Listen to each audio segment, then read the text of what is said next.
2 वर्षाखालच्या मुलांसाठी cough syrup Bharat सरकारने आता बॅन केलं आहे. ही न्यूज आपण सगळ्यांनी वाचली.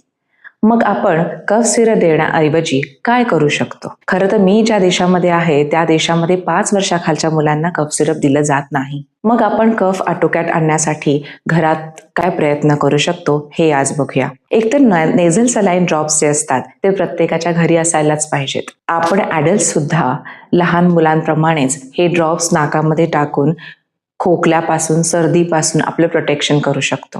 वाफ घेणं, गरम पाण्याच्या गुळण्या करणं, गरम दुधामध्ये हळद घालून दूध पिणं, 5-6 तुळशीची पानं पाण्यामध्ये उकळायची आणि त्या पानात त्याचा काढा प्यायचा. ओव्याची पुरचुंडी लहान मुलांसाठी खूप छान उपयुक्त ठरते.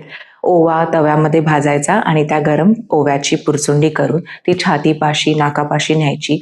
त्या वाफेने लहान मुलांना फार फायदा होतो.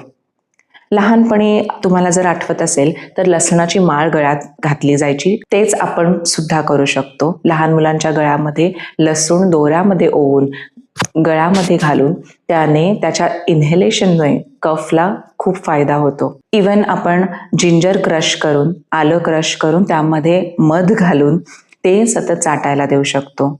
ज्येष्ठ मधाची काडी त्यांना चघळायला देऊ शकतो. ज्येष्ठ मधाची पावडर असेल तर त्या पावडरमध्ये मध घालून ते सतत चाटायला देऊ शकतो. लसूण जे आहे ते क्रश करून त्यामध्ये मध घालून ते सुद्धा चाटलं तर त्याचा फायदा होतो. दालचिनी पाण्यामध्ये उकळून त्या पाण्याचा काढा सुद्धा लहान मुलांना खूप छान असतो. मग हे सगळे घरात उपाय असताना आपल्याला बाहेरचे सिंथेटिक कफ सिरप घ्यायची खरंच काही गरज नाही. ऑफकोर्स तुम्ही हेल्थ चेकअप करून घ्या डॉक्टरांकडून, पण हे उपाय सुद्धा सायमल्टेनियसली चालू ठेवायचे. याने नक्कीच लहान मुलांना फायदा होईल.